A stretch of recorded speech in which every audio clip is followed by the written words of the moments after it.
suite dans la feuille de match. On est vendredi 25 avril 2025 pour le dernier mois de feuille de match. 4 semaines de championnat, donc 4 semaines de Ligue 1 qui nous reste. Certains seront heureux, certains seront malheureux et on les comprend aussi.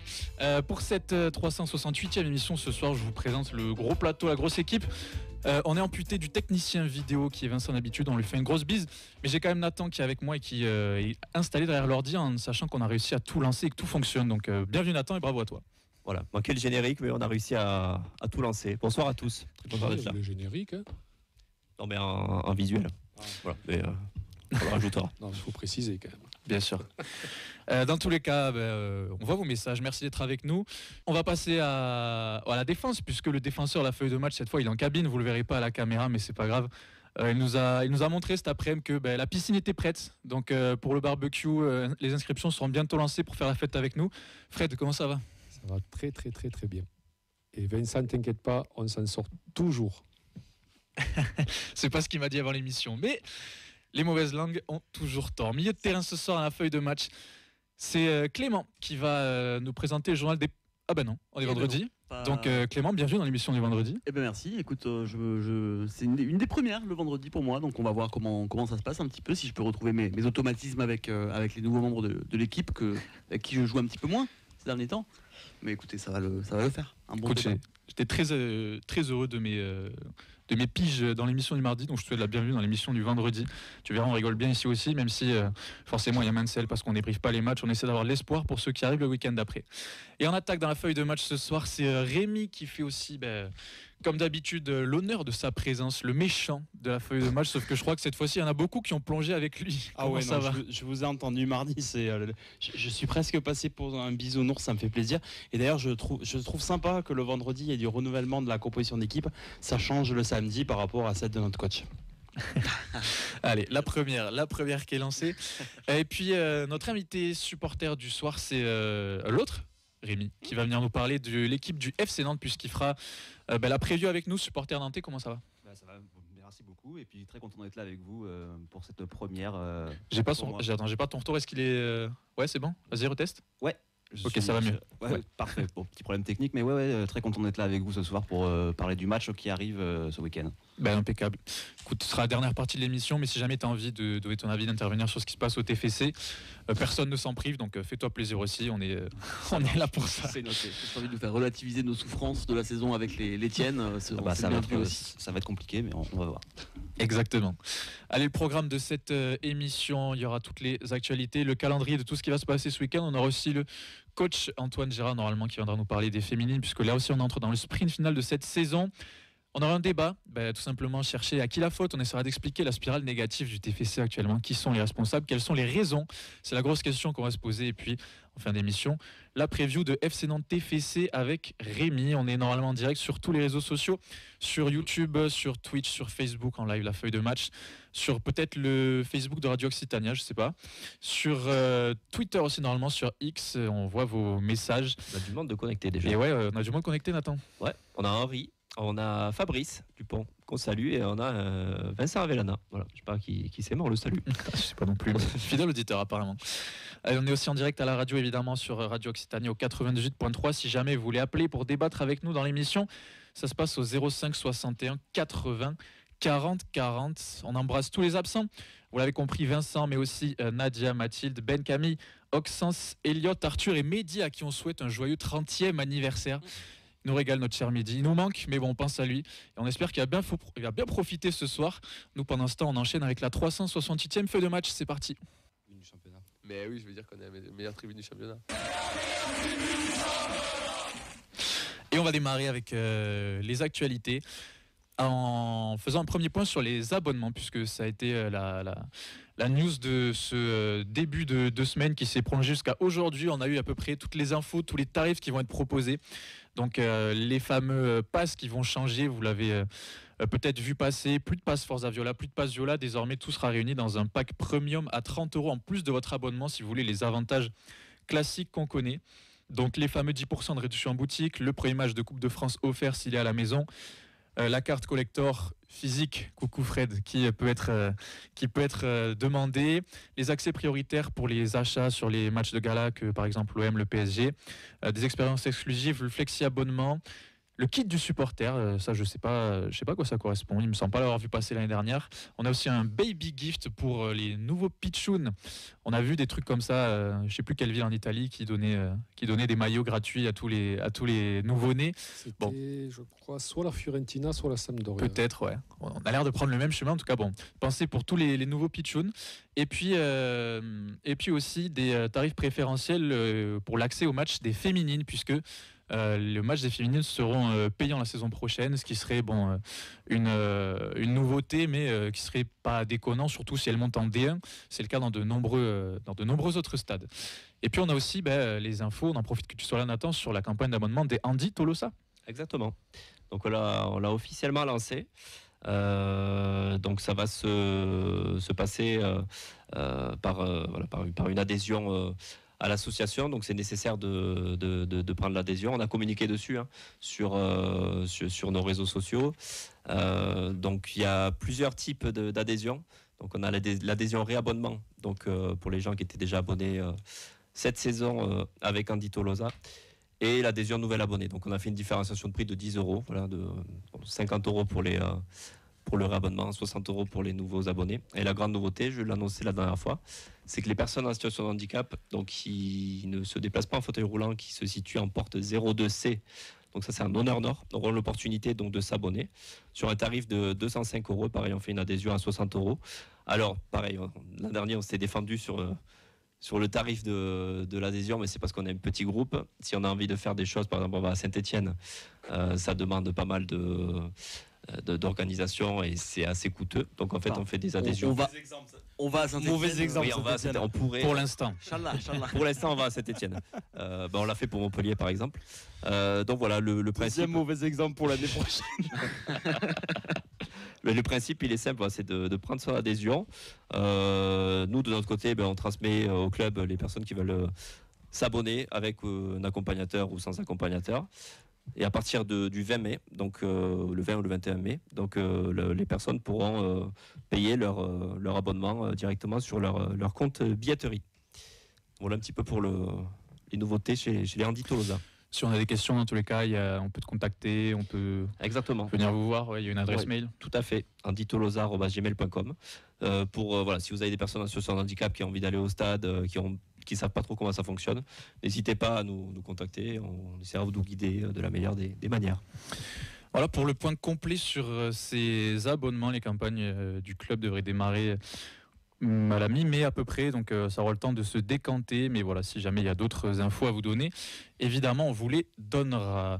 Vous avez également la billetterie pour TFC Rennes, l'avant-dernier match de la saison à domicile qui vient d'ouvrir, donc ce sera le samedi 3 mai.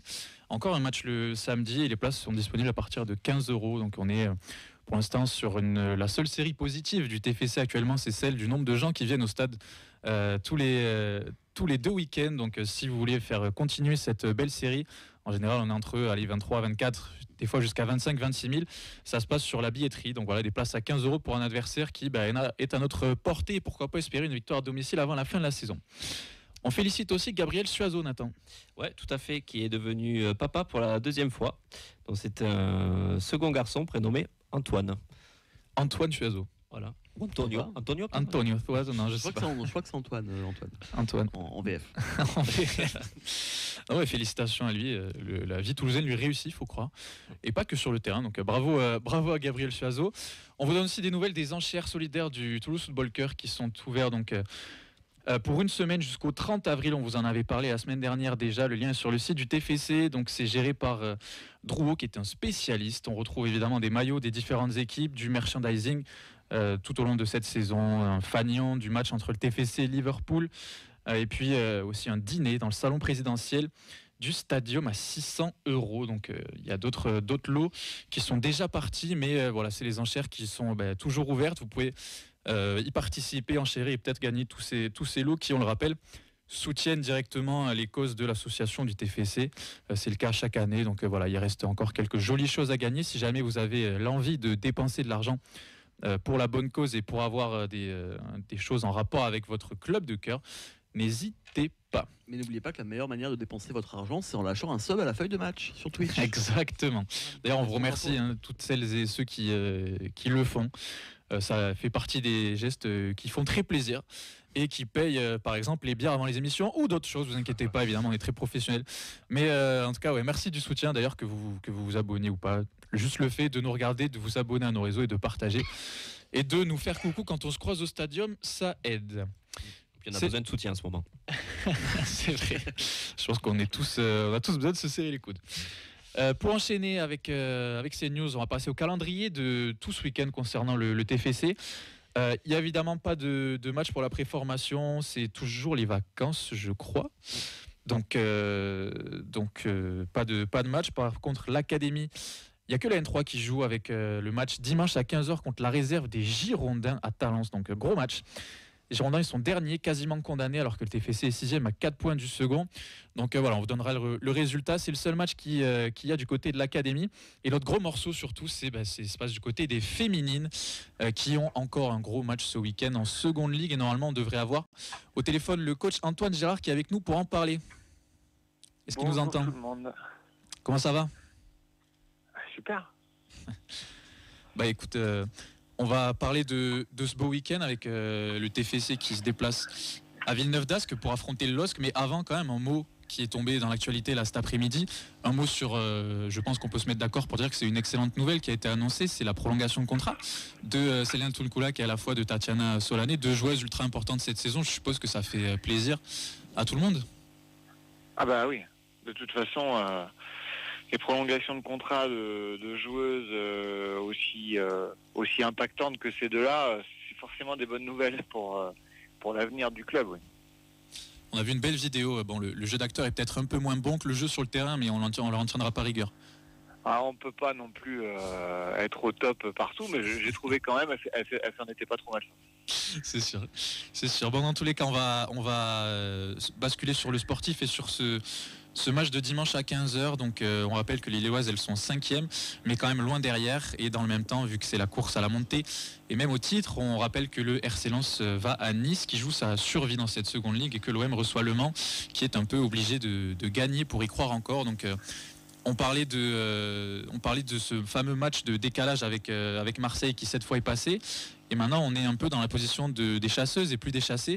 Est-ce que c'est peut-être plus facile pour aborder ce sprint final et ce gros match qui arrive, d'être dans la position où on a deux cibles plutôt qu'une et où on peut être concentré sur ce qu'on doit faire et pas avoir l'œil toujours derrière sur ce qui va se passer du côté de Marseille?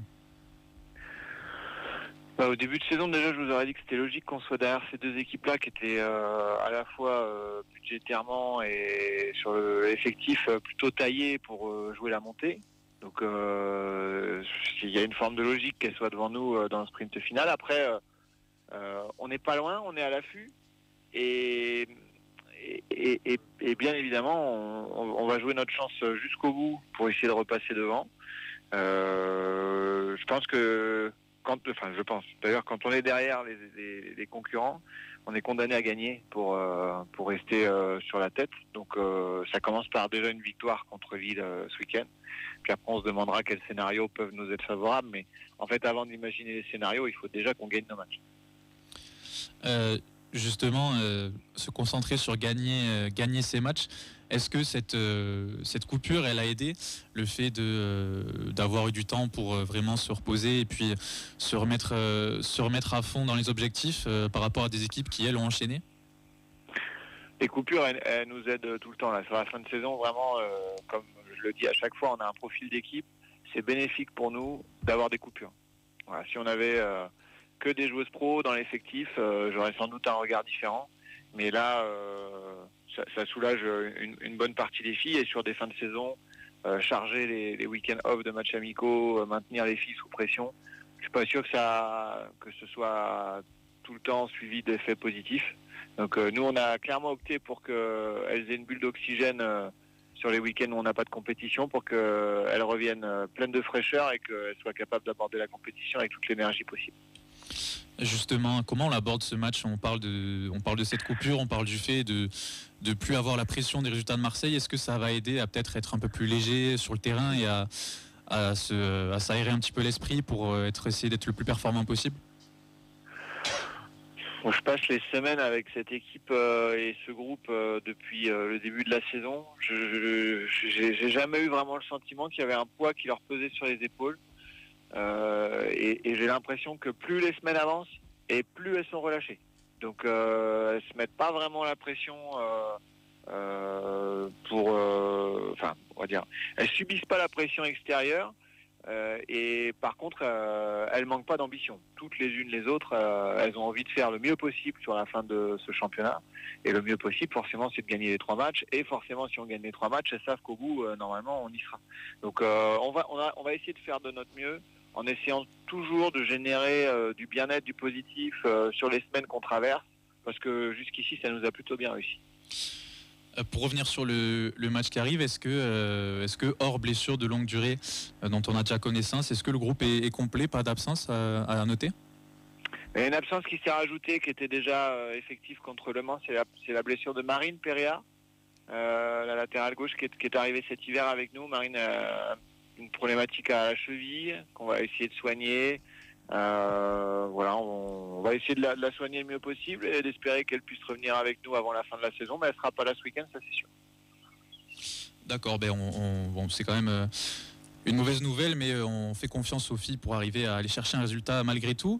À quel genre de match est-ce qu'on peut s'attendre face à une équipe qui, on l'a dit, est assez bien classée, mais quand même loin derrière nous, et qui on pourrait se dire qu'elles ont plus grand-chose à jouer, c'est Lilloise. C'est un petit piège parce que c'est un des plus gros budgets de la division qui descend de D1, qui normalement était taillé pour repartir direct là-haut. Et en fait, l'effectif il est constitué de beaucoup de bonnes joueuses avec d'énormes qualités intrinsèques. Elles ont un peu loupé leur saison et elles sont un peu en roue libre. Mais des bonnes joueuses en roue libre très relâchées, ça peut être très dangereux. Donc je pense que ça va être un match ouvert et il va falloir que nous on soit bien structurés, bien organisés, bien rigoureuse comme on l'a été contre Le Mans si on veut essayer d'aller gagner. Le message est passé. Non, ça nous fait un petit peu rire la roue libre puisque nous, quand on débriefe les matchs des pros tous les week-ends, c'est un peu ce qu'on a l'impression de répéter. Donc l'équipe piège, on a un peu du mal à y croire, mais on espère que pour les filles tout se passera très bien.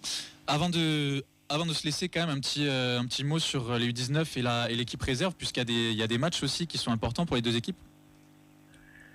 Oui, elles sont engagées donc la R1 sur le match contre la SPTT Montpellier. L'idée de la R1, c'est de terminer le mieux possible sur le championnat, le plus haut possible en tout cas sur le championnat, même si la SPTT Montpellier, sauf catastrophe, va aller sans doute disputer le barrage d'accession à la D3. De toute façon, on n'aurait pas été invité à le faire puisqu'on n'a pas de centre de formation agréé actuellement. Et puis les U19, elles vont essayer de se relancer après la contre-perf à Bordeaux en essayant d'aller gagner à Nice et de boucler ce maintien. Qui bien évidemment est quand même vraiment pas loin, mais retrouver aussi le goût de la victoire pour les 19, ce serait quelque chose de très positif. Effectivement, donc la réserve qui va jouer ce dimanche après. Donc la SPT Montpellier, c'est un peu le match retour de ce quart de finale de Coupe Occitanie qui était assez exceptionnel il y a quelques semaines. Il y a l'occasion de revenir à 2 points. À 2 points derrière, et puis les U19 elle joue aussi dimanche face à Nice qui est déjà condamné à la descente, donc c'est l'occasion de prendre des points pour essayer d'assurer le maintien. Merci Antoine Gérard d'être encore une fois venu dans l'émission. On vous souhaite à tout le groupe bon courage pour dimanche déjà, et puis pour cette fin de saison globale avec, on l'espère, beaucoup de soutien, beaucoup de succès, et puis pouvoir faire la fête du côté du stadium dans quelques semaines tous ensemble. Merci à vous. On va espérer effectivement gagner à Lille. Le match de Lens derrière se jouera au stadium, et on a vraiment envie que le suspense soit encore total. Et pour qu'on en fasse une belle fête, il faut qu'on gagne ce week-end à Lille. Et derrière, avec beaucoup d'entrain, on vous invitera tous et toutes à venir le voir dans le stadium. C'est tout ce qu'on vous souhaite. Merci beaucoup.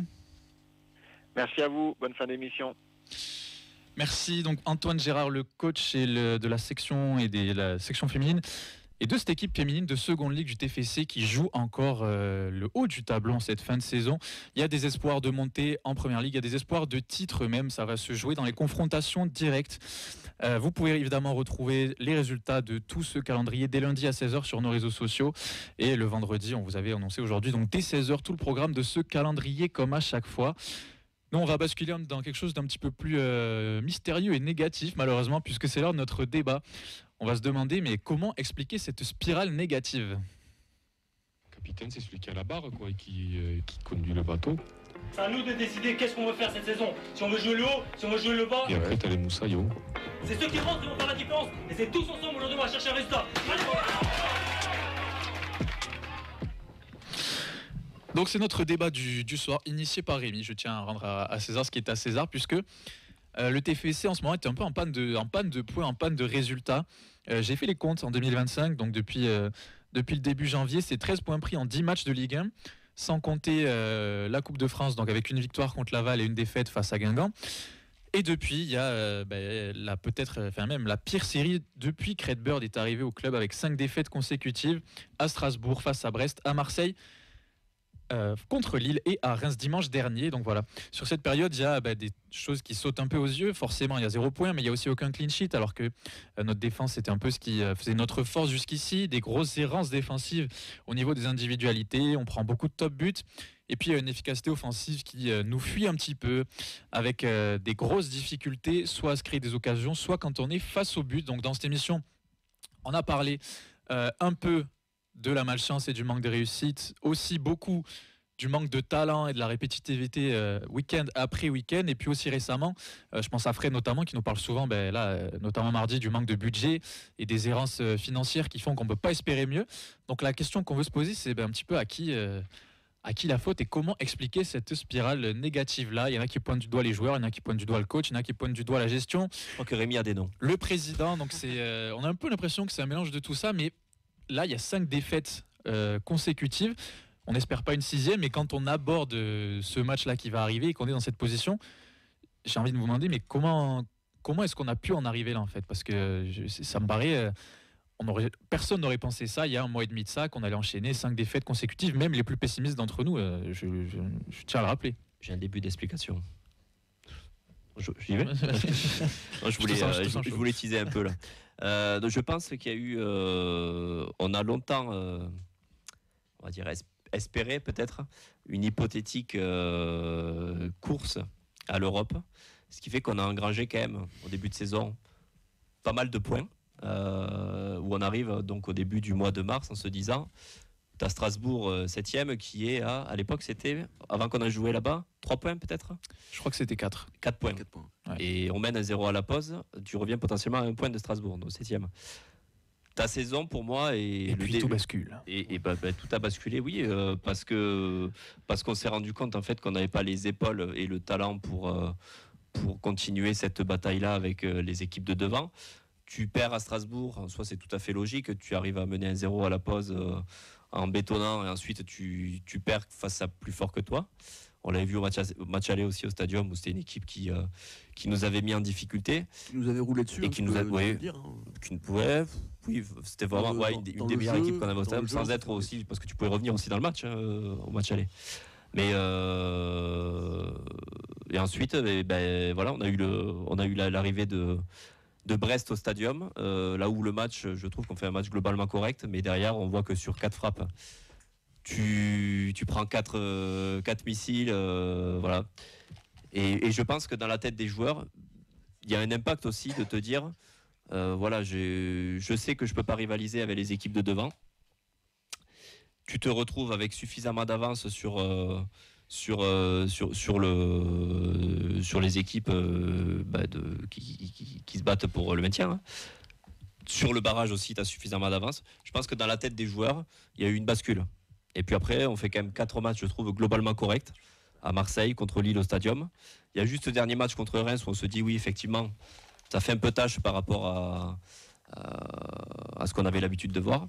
Mais je pense qu'il y a un facteur de talent. Parce qu'on on se rend compte qu'on a un effectif qui était pas fait pour jouer le top 7, c'est sûr. Le top 10, on en doute aujourd'hui. Il y a eu des blessures, il y a eu plein de facteurs. Mais je pense que vraiment, cette bascule, là où on a arrêté d'y croire, on va dire, pour viser un peu plus haut, je pense que c'est ça qui a entraîné un peu on va dire la décadence actuelle, quoi. C'est un peu le discours qu'on a eu dans cette émission de dire qu'on n'avait pas les moyens ni l'effectif à hauteur de nos ambitions. Sauf que ce qui a changé, notamment depuis dimanche dernier, c'est qu'on a quand même vu un manque d'implication et des lacunes sur le terrain qui, pour le coup, sont clairement visibles et qu'on peut peut-être plus imputer aux joueurs qu'aux choix qui ont été faits. Peut-être aussi parce que fin du championnat, que plus grand-chose à jouer, etc. Mais moi, j'ai souvenir que, en tout cas, c'est le discours que j'avais. Je me rappelle que Fred aussi. Mais là, il y a quand même des choses qu'on voit sur le terrain qui sont clairement pas suffisantes par rapport même au niveau que ces joueurs, on sait qu'ils peuvent avoir. Donc il y a des. Ça c'est nouveau sur cette série de. Enfin, c'est très récent. Des défaites, c'est récent parce que les premiers matchs, à chaque fois, globalement, tu perds quand même contre un adversaire qui est meilleur que toi. Et tu fais pas des mauvais matchs. Tu tombes sur des adversaires qui sont meilleurs et tu perds. Contre Reims, en effet, c'est pas la même histoire. Après, tu as ce rouge qui nous flingue le match d'entrée de jeu et qui change tout. Mais bon, c'est ce côté manque d'implication des joueurs. Moi, sur l'ensemble de la série, j'ai un peu de mal à le mettre comme facteur principal parce qu'on l'a véritablement vu que sur ce match-là. Enfin, en tout cas, moi. Je sais pas ce que vous en pensez, mais quand je parle de ça, il y a forcément des individualités qui sortent. Si je regarde certains de nos cadres qui devraient être, on s'est très à raison satisfait de la saison d'Aaron Donum, de Djibril Sidibé aussi, dans tous les cas la première partie, et de certains autres. Mais si on regarde au global des joueurs qu'on attendait au tournant, on viendra à Guillaume Rest après, mais Yann Boho, si on dézoome sur sa saison, c'est compliqué. J'ai du mal à avoir une progression. Djibril Sidibé, ça a chuté. Franck Magri ou Joshua King, ça a mis du temps à se mettre en route et à nous offrir ces fameux buts qui nous auraient peut-être permis d'aller plus haut. Donc j'ai l'impression. Nous, il a commencé très fort, il est quand même rentré dans le. J'ai l'impression qu'il y a une espèce de flou qui s'installe où, en fait, on a voulu faire ce pari d'avoir l'effectif un peu court, un peu essayer de maximiser ce qu'on pouvait tirer de ces gars-là, mais que rien n'a jamais été aligné au même moment et que les individualités qui nous portaient en octobre, en novembre, sont un peu éteintes et qu'on a dû espérer le réveil de certains, mais qu'au final, il n'y a jamais eu de vraie synergie dans cette équipe, ce qui peut aussi peut-être s'expliquer par, et Rémi, je te donnerai la parole, toute la partie gestion et les choix du coach aussi. Fred, je sais que tu as envie de parler. On va faire parler Fred. Je vois qu'il remue là. Je conclurai ce premier tour. Non, je voulais juste le match de Reims, en fait, il nous fait mal parce que c'était sur les 5 matchs, c'était le 5e match et c'était celui qui était le plus à ta portée, même à l'extérieur. Et ça s'est confirmé quand on a vu l'adversaire, l'opposition qui nous a été proposée. Tu te dis que il y a eu un manque d'implication, un manque d'envie, un manque parce qu'en face il n'y avait pas du répondant, quoi. Et les cadres, moi je trouve que les cadres ont un peu on lâché beaucoup sur ce match. Et souvent on les protège un petit peu. Je pense à Siro, je pense à Sidibé.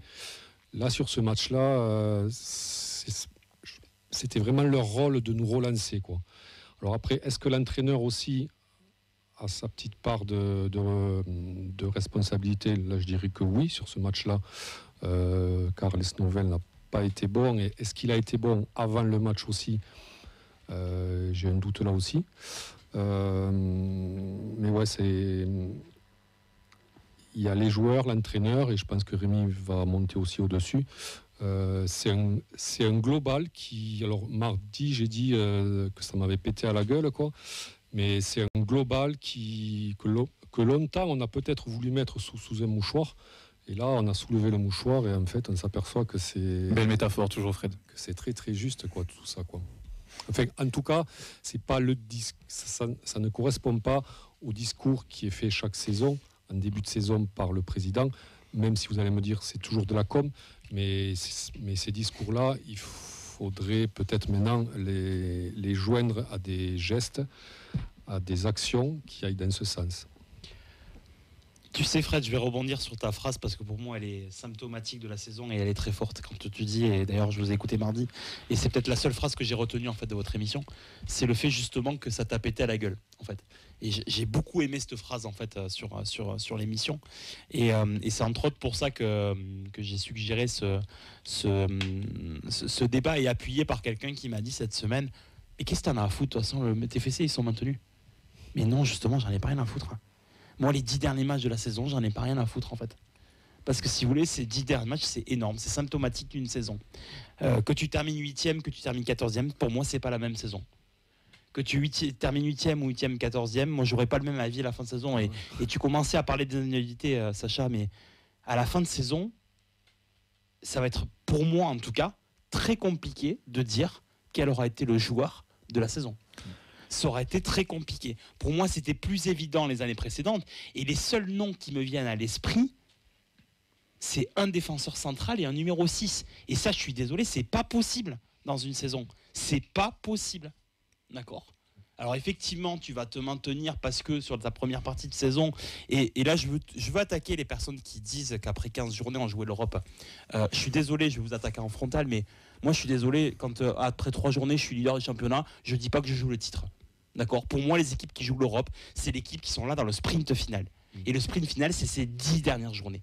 Et on n'y est pas. Alors, je ne dis pas que notre saison est catastrophique, je ne suis pas du tout inquiet pour le maintien ou autre chose, mais pour moi, le goût de cette saison, il sera différent, quoi qu'il arrive, avec cette série. Et je souhaite qu'elle soit endiguée, cette série.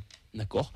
Et pour moi, et je vais terminer là-dessus parce que j'avais peur de partir un peu partout, qu'est-ce qui fait le coach pour endiguer cette série, là, pour moi ? Qu'est-ce qu'il fait en fait ? Moi en fait, là par exemple dimanche, vous l'avez dit, on était tous quasiment là en fait au Danube, et on se disait mais qu'est-ce que tu as tenté en fait ? C'est-à-dire que tu étais resté à 5 pour rester pépère dans ton système, tu as fait des changements ultra tardifs, ce qui avait déjà été le cas de la semaine dernière. D'accord ? Si dimanche on arrive avec les mêmes joueurs et le même composition d'équipe, je vous le dis de suite, je ne regarde pas le match. Je ne regarde pas le match parce que je sais à quoi m'attendre. D'accord ? Et en fait, je lui en veux. Alors, vous allez me dire, je ne suis pas à l'entraînement. Oui, effectivement, je ne suis pas à l'entraînement. D'accord ? Peut-être que les joueurs qui y jouent sont ceux qui sont le plus impliqués actuellement au TFC. Certainement. Et j'ai envie de le croire. Mais permettez-nous d'avoir des doutes. Mais qu'est-ce que tu fais avec un effectif aussi réduit ? Mais tente quelque chose. Mais d'autres joueurs. Il n'y a pas une marge de manœuvre qui est folle. Non, mais je suis d'accord. Oui, mais qu'est-ce qu'ils tentent ? Qu'est-ce qu'ils tentent en fait ? Le match de dimanche dernier. C'est pour ça qu'aussi Fred dit que ça pète à la gueule, c'est parce que on sort de toutes ces spirales de il y a eu les droits télé, il y a eu des blessures, il y a eu beaucoup d'occasions, il y a eu des XG, parce que c'était la première fois où en championnat il y avait la rupture et où on n'a vraiment rien vu sans que rien ne soit fait de différent d'habitude pour essayer de changer les choses. Donc ce discours-là, il est, j'ai envie de dire qu'il est logique et qu'il est entendable parce que au point où on en est, la folie c'est faire la même chose plein de fois en espérant un résultat différent. Et produire du... C'est ça, mais c'est un accident qui arrive alors qu'on a déjà 4 défaites. Donc c'est ça qui amène un petit peu les tensions et à se dire que... moi je me pose des questions. Non, mais moi je peux comprendre les questions. Je me pose des questions. Je dis pas que... J'ai été un peu extrémiste quand je disais, je sais plus quand c'est que je l'ai dit, mais ou c'est en off ou autre chose, en disant il faut changer le coach. Je vais modérer mes propos aujourd'hui. Mais moi je commence à me poser des questions sur sa capacité à sortir d'un cadre, s'adapter à une situation. Il ne le fait pas en fait. Et je trouve que c'est quelque chose sur lequel il avait beaucoup progressé, ça. Et c'est ça que je comprends. Non mais rappelez-vous, où il remettait en cause ses propres. Rappelez-vous l'arrivée de Carles. On faisait des émissions en se disant mais quand est-ce que ce gars-là va mettre 2 fois la même compo d'affilée ? Parce qu'on se cherchait, et il y avait du Schmitt et du Gelabert et du etc. On se demandait ce qu'il faisait.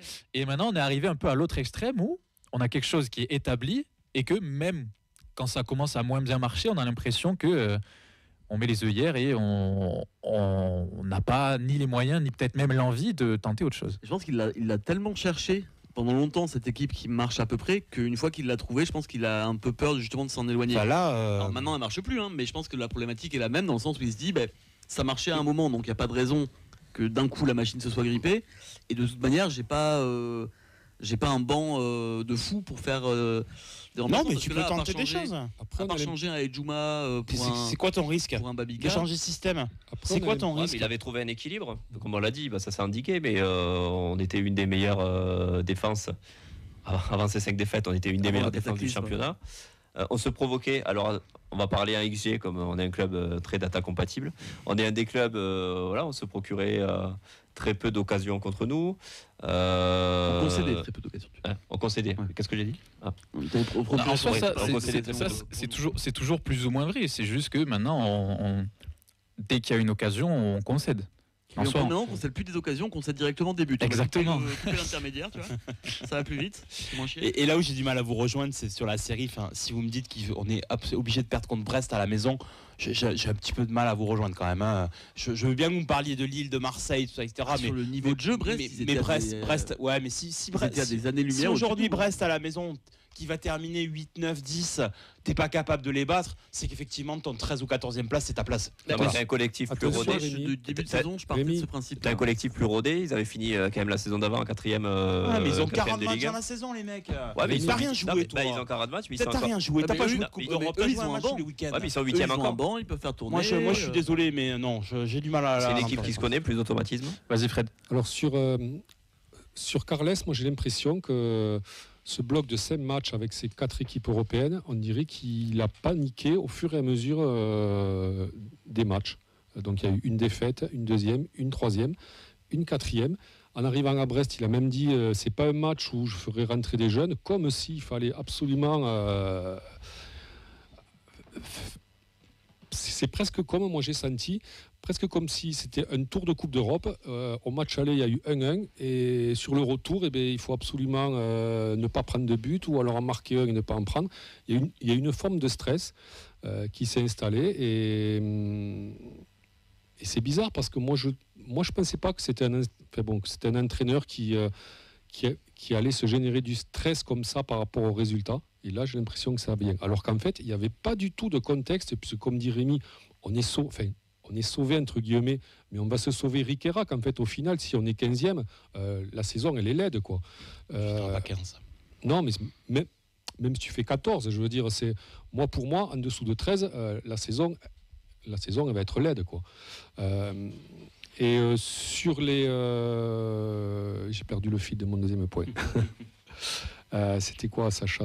On avait terminé sur. Non, j'aimerais bien que vous contrebalanciez un peu parce que je veux pas qu'on fasse le procès de Carles Nouvelle-Martinez. On est un peu C'est là-dedans. pas un Ah, mais moi, procès, non, il y a Mais on peut- j'aimerais bien que vous éventuellement vous contrebalanciez, mais il peut y avoir d'autres choses. Hein. Il y a d'autres choses. Bon, Moi, après, c'est pour le ça que moi, but, je mettais par exemple les individualités. Moi, je me blâme aussi pas mal. On en a parlé au début, on n'a pas creusé le sujet, mais l'effectif court. L'effectif court, pour moi, c'est un pari qui est un fiasco sur la Un saison. effectif court, C'est un fiasco. couronné de blessures aussi. Donc Oui, mais en fait, justement, Ouais. c'est Oui, ton et effectif court, il ça, peut on a marcher tendance, si t'as pas des blessures. Mais là, en l'occurrence, tu as eu des blessures. Ouais. Les remplaçants systématiquement te font descendre en niveau.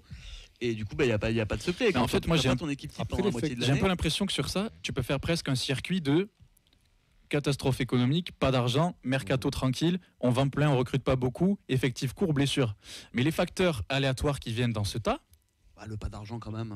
j'en sais rien, mais c'est des trucs que, enfin, tu vois. Il y a eu 2 mercato. Quand T'es en même. train de faire le PowerPoint là ou quoi? Moi, j'ai l'impression que les facteurs aléatoires qui sont vraiment là, c'est, par exemple, Guillaume Reyes qui joue sur une jambe apparemment et qui prend un but à chaque fois qu'on lui tire dessus. C'est les changements à la 85e pour des raisons qui m'échappent encore actuellement. Et c'est, je sais pas, le Noah Djouma qui reste cloué sur le banc ou Yann Bo qui se rendort dans sa tanière. Pour moi, c'est ces trucs-là qu'on ne pouvait pas prévoir malgré toutes les parenthèses qu'on me met autour de dire il y a eu beaucoup de blessures. Oui, mais si tu avais un effectif plus renforcé avec plus de concurrence, ces mecs-là, tu peux les mettre sur le banc. L'effectif Ces court, mecs c'est ces mecs qui avancent plus. c'est pas du fait de l'entraîneur là. Pour le coup, c'est. Ah non, c'est du fait des Ouais, c'est dirigeants. pas sûr, hein. Non, ça, t'en sais rien. Hein. Ouais, À mon ouais. avis, pense pas, Rémi. Martinez, tu lui proposes de recruter quelques mecs à l'intersaison, il va pas te dire non. Bah, quand tu l'as même. jamais entendu trop parler sur le mercato. Parce Alors qu'il sait après, qu'il il a a pas le droit parce certainement qu'il de sait parler qu'il a du pas la mercato, main- mais il a pas la main dessus, donc il va pas en parler, je pense. Je pense qu'on lui a fait comprendre assez vite que c'était pas lui qui faisait les appels, quoi. Donc, Après le manque d'argent, alors ça va être aussi le débat. Est-ce que c'est fait pour cagnoter pour les saisons futures ou est-ce que Tu c'est crois vraiment à ça? ou est-ce que c'est mis ailleurs? Mais le ailleurs, j'aimerais Cet savoir. été, parce que- on l'a dit, cet été, ce sera le tournant. Et on n'a moi, pas l'air dans de ma partir tête- dans une direction qui, pour l'instant, est bien différente de ce qu'on a connu. Moi, dans ma Au mois tête, le ailleurs, ça aurait été la continuité des travaux du centre de performance. Et finalement, on l'a juste acheté et on a donc arrêté les travaux. Donc, je pense que c'est le manque de moyens. Donc, si argent il y a, moi, j'aimerais savoir où est-ce qu'il va. Ça arrive des fois de faire des bons coups quand t'as pas d'argent. Hein. Quand Lens va chercher Kouzanov, ils le prennent 500 000 euros. Hein. Tu as le droit de faire des bons coups. Et Mais c'est ça, là c'est où. une fois, quoi. Oui, mais si on va un peu plus loin, peut-être qu'on pourra aussi parler de la data sur justement ce recrutement data, effectivement. Ce recrutement aussi de King et de CDB. Hein. Bon, au final, il faudra faire le point par rapport à ça. Je sais pas. Je veux pas tirer à boulet rouge que sur Carles Nouvel Martinez, mais moi j'aimerais dimanche qu'ils mettent les moyens pour endiguer. En fait, ce que nous a dit Fred mardi, c'est qu'au final, on est à peu près à la place de notre budget en Ligue 1. Oui. Donc ce débat, il pourrait presque s'appeler « Pourquoi est-ce que cette année, on ne surperforme pas ?» alors que c'est l'objectif qui est cherché par le club à tout prix. Parce que c'est une stratégie qui est risquée en fait. Ça peut prendre comme ça peut ne pas prendre. Tu peux surperformer, tu peux sous-performer et tu peux. Ouais, juste mais tu nous performer à trouves ton moins niveau. fort qu'Auxerre. Je le trouve moins régulier. Par Ouais. rapport à Auxerre, tu vois, qui est 10e. Ouais. Je le trouve moins régulier. Moins régulier et qu'on a plus de trous d'air qu'eux. Rennes, ils ont plus de moyens. Rennes, ils devraient pas être difficile là. à comparer. Mais... C'est différent. Mais Auxerre. Non, mais Ouais. par contre, tous les autres, tu vois, tous les fameux concurrents européens là qu'on s'est inventés à une époque, ils sont tous supérieurs. Hein. Strasbourg c'est supérieur, Brest c'est supérieur, Nice c'est supérieur. Enfin, pour moi, il n'y a jamais eu de match Brest, entre nous et ces équipes. Brest, grosse saison parce que Pour jouer la Coupe d'Europe en plus. Ligue et puis, des Champions, gros parcours. Il y a un championnat, tu es quand même dans les 8 premiers, tu participes encore à la course à l'Europe. Chaque fois, on dit que le club européen de ce standing-là aura du mal à tenir le rythme en championnat, et au final, tu Après, t'aperçois. ils avaient énormément recruté cet été. Hein. Ouais, mais, Brest, ils étaient ouais, bien mais tu préparés. t'aperçois que. ils n'ont pas fait notre recrutement. Hein. Ils ont Non. fait un recrutement à 14 joueurs, à 40 millions Donc d'euros. c'était un peu supérieur à ce que tu disais tout à l'heure. Bon, Nathan, est-ce Ouais, qu'on mais peut après, dans peut-être les faits, terminer avec 2-3 réactions parce qu'il va falloir enchaîner malheureusement. On a Disco Shiny Nuts qui. Tu veux pas le redire un coup, commenté. la prononciation? Non, ça ira une seule fois. Ouais. Bon, depuis le départ de Brendan McFarlane, on sent que c'est moins performant au niveau recrutement. En fait, l'équipe manque de bons joueurs. Ça rejoint un petit peu ce qu'on disait hein, sur les qualités intrinsèques des joueurs. On sent les joueurs impliqués, mais la série de matchs perdus sur pas grand-chose, ça doit jouer dans la tête. Et on aboutit au match de Reims. Et on pointe du doigt également l'absence du président aussi dans cette période un peu compliquée Ouais, parce que, où on le voit moins apparaître médiatiquement. dans ce débat-là, même si on ne va pas trop en parler, parce qu'on n'a pas trop de temps, mais il faudrait parler de l'action du président délégué, Damien Comolli, puisqu'au final, c'est lui qui... après, Redbird lui a peut-être dit se taire tant qu'il y avait un processus de vente, peut-être qui était Non, pas mais forcément sur courant. les transferts, sur les prix des transferts, Et sur... je te dis, il a peut-être une consigne que. Ah oui, moi, on en sait rien, mais il a moi, peut-être je une pense consigne. aussi. Bon, dernière question avant qu'on enchaîne. En un mot, il reste 4 matchs, donc il reste 12 points possibles. Je vous demande, et on ressortira les enregistrements, combien on en prend sur les 12 ? Il faut se mouiller là. Pour voir si on va vraiment tomber dans la crise ou si on y arrive Moi, quand j'ai même un envie petit de- peu. Est-ce que c'est ce qui va se passer ou est-ce que c'est ce qu'on Là, il faut- imagine? c'est la boule de cristal là. Moi je dis, je suis méga ambitieux. En sachant que voilà, je c'est crois. à Nantes, contre Rennes, contre Lens et à Saint-Etienne. On en prend 6. Pour moi, Si- c'est 7. 7 Si la logique du classement est respectée, c'est 7. Pour moi, ce sera 3 et ce sera les 3 à Saint-Etienne. On sera officiellement sauvés.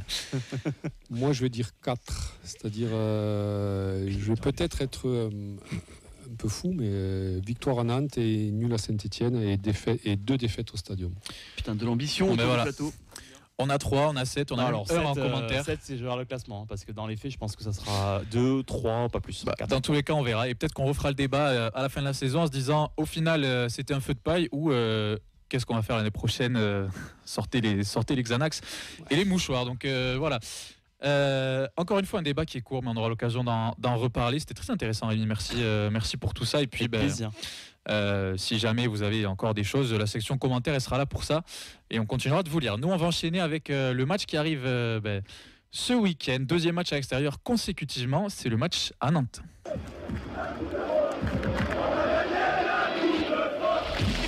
C'est terminé. Le Toulouse Football Club remporte la Coupe de France 2023. Et juste avant, Rémi, de te laisser aux mains de Nathan, t'inquiète, il ne mord pas. On va vous rappeler que c'est le deuxième match à l'extérieur consécutivement. Donc on sera présent à nouveau au Danu pour une nouvelle fois vivre ce match à l'extérieur tous ensemble en direct depuis le bar. Donc ces matchs dans le multiplex, ce sera présenté à 17h. On vous attend évidemment un peu avant. Il y aura toutes les animations classiques avec le speaker, le concours de pronostics, le quiz à la mi-temps, l'happy hour si jamais vous avez vos maillots, vos écharpes et puis le sécanto sur l'entrée des joueurs. Avec voilà, tout un tas de choses qui font qu'on se régale week-end après week-end, même quand c'est pas intéressant à la télé, on rigole bien entre nous. Donc n'hésitez pas à venir vivre le match auprès de nous. Pour ce qui est du groupe toulousain, évidemment, le seul absent notable, c'est Mark McKenzie qui a été suspendu 2 matchs après sa fabuleuse prise de catch la semaine dernière, qui a valu un carton rouge. Il a pris 2 matchs, ouais. Il a peut-être mis l'intégrité physique, c'est le débat en ce moment, mais non, mais il a pris 2 matchs, donc il ne sera pas. De Geoffroy Guichard, lui. Ouais. Donc il n'y aura pas de Mackenzie. C'est le seul absent notable. On verra si Aboukla l'enchaîne dans le groupe, mais je pense que ça devrait être le cas puisqu'on l'a vu sur le terrain dimanche dernier. C'est à toi, Nathan. Rémi, c'est le moment. Je suis prêt. Alors déjà, j'ai envie de prendre des nouvelles. Est-ce que tu t'es remis du 5-1 il fallait y aller en direct. Il n'y a pas de mise en bouche. Ouais, bah écoute, oui, on est une communauté qui aime vivre sur le passé. on a une gloire passée, tu vois. Attends, on s'est même pris un 7-1 par Monaco il n'y a pas très longtemps. Ah oui. Que les grosses cartouches, on les connaît. Non, après, pour faire un petit historique rapide. Là, quand même, on est vraiment un peu la tête à l'envers. Nous, c'est ça qui est assez rigolo, c'est dans le sens où on perd contre les concurrents directs, on gagne contre les forts. On sort d'un match nul contre Paris, où on a fait un bon match, vraiment. C'était une deuxième mi-temps de qualité, on aurait presque même mérité de gagner pour moi. Et voilà, donc moi, en tant que supporter, j'aborde ce match contre Toulouse quand même avec un peu de confiance, parce qu'on est à la Beaujoire, donc on sait que c'est quand même un stade qui nous donne de la force. Et voilà, je vous entendais parler, et puis même j'ai assisté à quelques émissions précédemment. C'est vrai que Toulouse en ce moment, c'est pas la fête. Mais nous non plus, on est très irréguliers. Et là, notre calendrier est quand même intéressant. Je sais pas, peut-être que je suis en train de griller toutes les questions. Ouais, mais je m'adapte. Il n'y a pas de souci. Donc tu le disais que du coup le FC Nantes revenait bien avec des victoires contre Lille et Nice. Ouais. Tu l'as rappelé, le nul contre le PSG. Est-ce que ça revient quand même en forme? Tu l'as rappelé avec les 4 derniers matchs qui restent. Comment tu sens le FC Nantes sur cette fin de saison? Moi, j'ai quand même pas mal d'espoir. Après, ce qui est, voilà, ça fait 2-3 ans qu'on est toujours ric-rac sur le maintien. Donc là, au bout d'un moment, ça commence à se voir, quoi. Mais je crois que les matchs qu'on attend, c'est Auxerre. Donc il y a Toulouse, Auxerre. Tu as Montpellier aussi la dernière journée. Donc, je veux dire, on a Angers aussi en direct. Donc je veux dire, je suis plutôt confiant. On est à 30 points. C'est-à-dire, ça me faisait rire tout à l'heure, vous disiez, ouais, Toulouse sauvé. Vous êtes à 34, c'est, je veux dire, une mauvaise série. Oui, mais c'est des probas et des stats. C'est pas possible que les 4 qui prennent 7 points sur 12. Non, je veux dire, ça me paraît improbable, mais voilà, je veux dire, moi je le sens, je pense qu'on va se maintenir même peut-être plus tôt que l'année dernière. Je crois que l'année dernière, on s'était maintenu à 2 journées de la fin. Donc, j'y crois, je suis confiant pour la suite. De l'extérieur, on a l'impression que le FC Nantes, c'est toujours la saison de trop. Avec Soukita, enfin, même les supporters de Nantes, je pense qu'ils partagent cet avis-là, que la relégation, elle est jamais très loin. Chaque année, vous en sortez quand même de manière un peu miraculeuse. Comment est-ce que tu l'expliques et comment justement progresser comment tu imagines que le FC Nantes peut progresser pour quitter cette zone du bas de tableau? Parce qu'il y a eu le coup d'éclat en Coupe de France en 2022. Voilà. Comment tu imagines la progression du FC Nantes? Tu l'as dit, le problème pour moi majoritaire de notre équipe aujourd'hui, c'est la présidence, quoi. Que ce soit Valdemar ou Franck Kita, son fils qui est directeur sportif maintenant, je crois que directeur sportif. Et voilà, le fait qu'on n'ait toujours pas d'agents, de recruteurs vraiment qui sont dédiés uniquement à ça. On bosse toujours avec des cellules extérieures, donc du coup en fait on se retrouve toujours avec des joueurs. Bon, on a des bons joueurs qui sont là depuis longtemps, comme Moses Simon ou même des joueurs. Voilà, on a eu là la surprise que moi j'attendais pas, mais Anthony Lopez dans les buts qui fait une super saison depuis qu'il est arrivé chez nous. Quoi qu'on en dise. Bah ouais, c'est alors quand même un bon joueur. Moi c'est vraiment le joueur que je déteste viscéralement, mais depuis qu'il est arrivé à Nantes.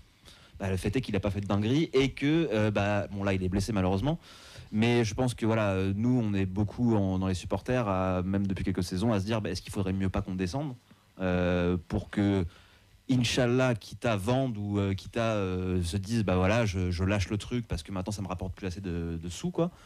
Mais au final, on a quand même voilà l'esprit et l'âme des supporters de se dire bon, à chaque fois on se bat, à chaque fois on montre qu'on a du caractère, mais à chaque fois le caractère on monte sur la fin.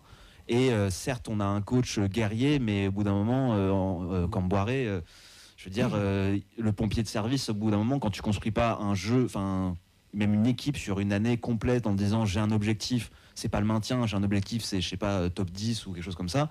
C'est en fait nous on a un peu le problème inverse de vous. Genre nous c'est en fait on n'a jamais d'objectif haut, on a toujours dire bon on joue le maintien. Donc du coup en fait on connaît, t'inquiète pas. Ouais, mais même en tant que supporter, à ça. mais en tant que supporter depuis que ça fait 5 ans là que on joue tout le temps le maintien. Bon il y a eu la Coupe de France comme tu le disais, mais on s'emmerde quoi. Non, mais par rapport au standing qu'était le FC Nantes, c'est un club qui a été démantelé quoi. Je veux dire, il y avait un projet de jeu, il y avait, comme tu as parlé de la cellule de recrutement, ils en avaient pas besoin parce qu'en fait ils avaient un projet de jeu, ils avaient des éducateurs, ça jouait un super jeu des U12 jusqu'à l'équipe. Foot à la nantaise, le fameux. Non, mais c'est ça, le jeu à la nantaise quoi. Suodo. Et c'était pas une légende quoi. Suodo, mais même avant lui, il y avait, je crois que c'était Harry Barr ou comme ça. Il y avait des Nouex. Après, voilà, il y avait des gens qui avaient une philosophie de jeu et le club était incarné par cette philosophie. Donc par cette philosophie. Et là, il y a Kita qui est arrivé, mais démantelé total quoi. C'est un club vraiment. Enfin bon, moi je serais supporter nantais à l'âge que j'ai. Mais presque j'y vais plus quoi. Je veux dire. Non mais c'est totalement vrai. Surtout que maintenant en fait le club de formation. Enfin, la formation, je veux dire, il y en a très peu de joueurs qui émergent et qu'on arrive à revendre. Et même c'était une référence, quoi. Je veux dire, quand chez nous, comme Oli parle de 50% de pitchoun en équipe 1, Nantes, ça a été le cas, mais des années, quoi. Et je ne parle pas de 2-3 joueurs, c'était des ossatures entières. C'était 5, 6, 7, 8 joueurs formés au club et en même temps, quoi. Et du même âge, quoi. Enfin, ou dans la même tranche d'âge, c'était un truc de fou quoi. Maintenant ils ont les nôtres, ils ont Lafont, Abian.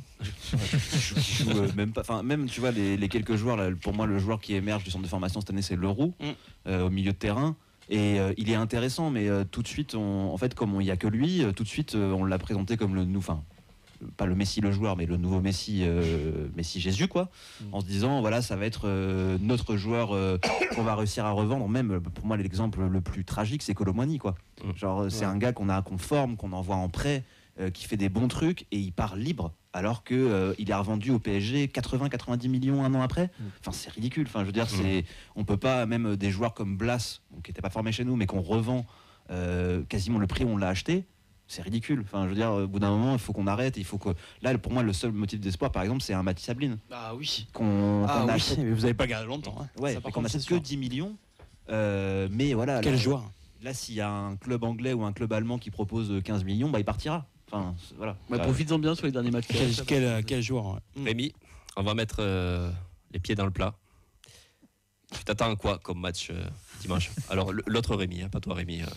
Parce qu'il va râler sinon encore, on le connaît. Mais pour moi tout est possible en fait. Là vous êtes certes dans une spirale très négative, mais nous on est capable de se saborder tout seul, tout le temps. Enfin je veux dire un carton rouge mal placé. On sait le faire ça. Attention, s'il y a battle, nous aussi on est fort là-dessus. Un bon tacle de Castelletto à la gorge là, ou je sais pas, un blessé.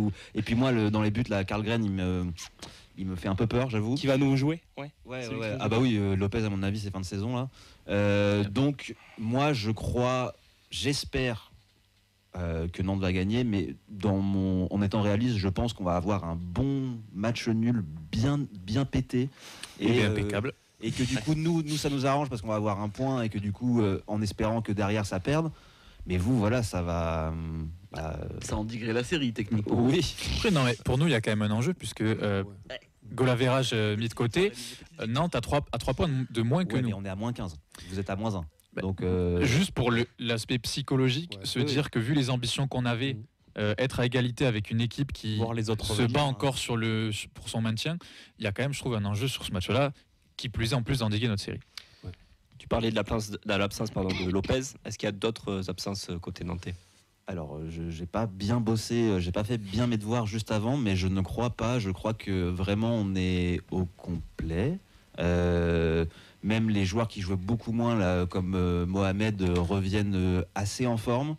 Donc je pense que c'est pour ça que nous on va avoir toutes nos armes. Et là il y a même des joueurs, Douglas Augusto qui a marqué contre Paris un super but.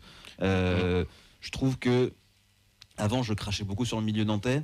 Maintenant que Chirivella joue moins parce qu'il a beaucoup baissé en intensité, je pense qu'on peut réussir à faire quelque chose au milieu. La défense fait toujours ultra flipper, mais bon, ça c'est un peu la marque de fabrique nantaise depuis 2 ans. Donc si devant ça joue bien, si au milieu ça joue bien, et s'il n'y a pas de blessés d'ici dimanche, je pense qu'on sera au complet normalement. Comment est-ce que tu juges le TFC de l'extérieur? Après tout ce qu'on a dit. Mais moi, c'est un club, quand vous parliez tout à l'heure de les espoirs d'Europe en début de saison, moi j'y croyais. Enfin, je voyais le TFC jouer bien. Vous parliez de Sidibé, vous parliez de joueurs intéressants qui ont vraiment, pour moi, des capacités et un potentiel de fou. Là, c'est vrai que j'écoutais vos émissions, c'est vrai qu'on a un peu l'impression que vous êtes un peu claqué de chaussettes depuis 5-6 matchs, même un peu plus. Et que c'est un club, là en ce moment c'est un club qui est très peu réaliste, qui a beaucoup d'occasions, qui a beaucoup et qui joue des fois très bien. Mais j'ai l'impression qu'il vous manque un vrai finisseur, qu'il vous manque une vraie personne qui peut conclure les actions. Et du coup, justement, nous, avec une défense en bois qu'on a, du coup, vous avez moyen de faire quelque chose. Mais après, Guillaume reste. Je sais que Clément tire un peu à boulet rouge depuis des semaines, mais en même temps, il me fait penser à Alban Lafont. Moi, nous, Alban Lafont qui est maintenant en réserve, faut le dire. C'est terrible, le gardien numéro 3. Ah bah ouais, mais en même temps, là, ça faisait 6 mois qu'il était l'ombre de lui-même, quoi. Donc, est-ce qu'il est blessé? Est-ce qu'il y a une faille mentale? Je sais pas. Mais voilà, la situation de Guillaume Rest me fait penser à la situation de Alban Lafont qu'on a, qu'on avait, nous, au début de saison, quoi. Si tu devais nous piquer un joueur gratuitement, là, on t'en offre un. C'est qui? Suazo, je pense, quand même, parce que c'est quand même un super milieu, un super. Siro.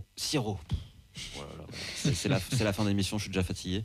Siro, super joueur, un vrai meneur d'hommes, un mec vraiment, pour moi, c'est votre meilleur joueur, et il mérite des fois d'avoir une équipe qui se bouge un peu plus les fesses autour de lui, quoi. Je peux remettre le jingle?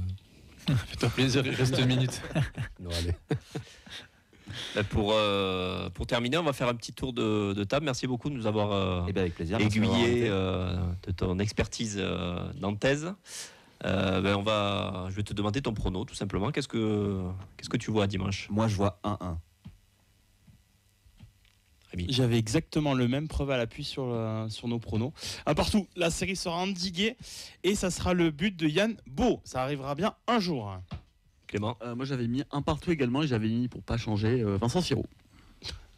Sacha? Alors au début, vu la dynamique, j'avais mis 16-1 pour Nantes.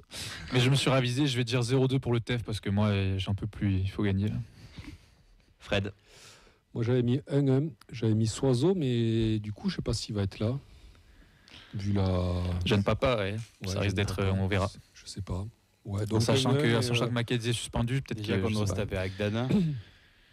Mais j'espère que moi sur ce match, je pense qu'on a un devoir moral, quoi.